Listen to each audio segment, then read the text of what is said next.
Narinig niyo ba? May nawawala na naman manok malapit sa lumang balete. Mga kwento na naman tungkol sa kapre? Isang gabi, may nakita akong malaking anino sa ibabaw ng puno. Pulang-pula ang ta. Noong bata pa ako, may batang nagtangkang putulin ang sanga ng balete. Nawalan siya ng direksyon sa gubat. Hindi lahat ng bagay ay kailangang makita bago paniwalaan. Alam mo, gusto kong patunayan na gawa-gawa lang ang kapre. Huwag na kaya. Baka magalit si Lola. Takot ka lang. Siyempre, hindi biro ang mga ganong kwento. Narinig ko kayo, sasama ako. Ikaw pa talaga. Ayokong mapahamak kayo. Mamayang gabi, pupunta tayo sa balete. Noong araw, may binatang nagyabang din na walang kapre. Oo! Umakyat pa nga sa balete. Kinabukasan, natagpuan siyang walang malay sa ilog. Dun, baka pwede namang huwag na natin ituloy. Kapag umatras tayo ngayon, lalo lang tayong matatakot. Pero dapat mag-ingat pa rin tayo.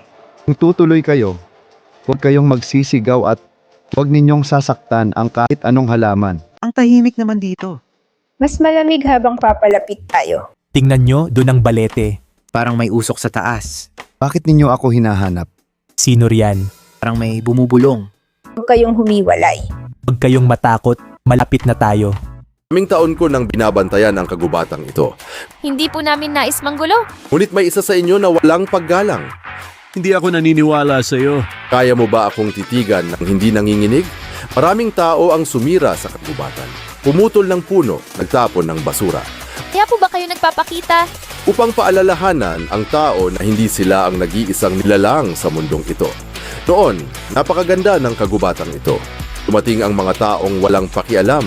Pinuputol nila ang mga puno. Sensya na po. Akala ko po kaskatang isip lang kayo.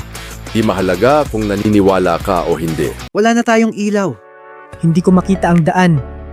Ang taong walang respeto ay madaling mawala. Tawad na.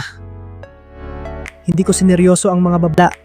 Ang paghingi ng tawad ay dapat sinasamahan ng pagbabago.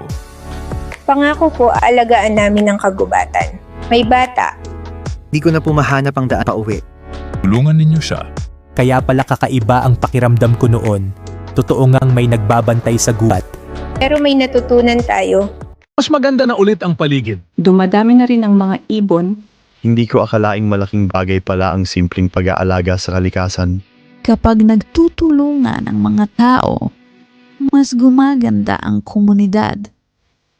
At mas kaunti na ang nakakatakot na kwento.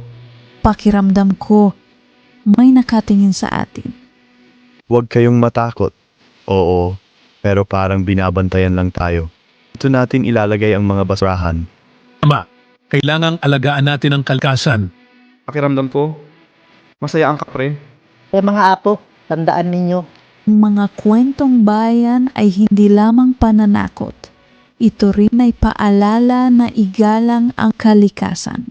At huwag basta-basta pupunta sa balete sa gabi.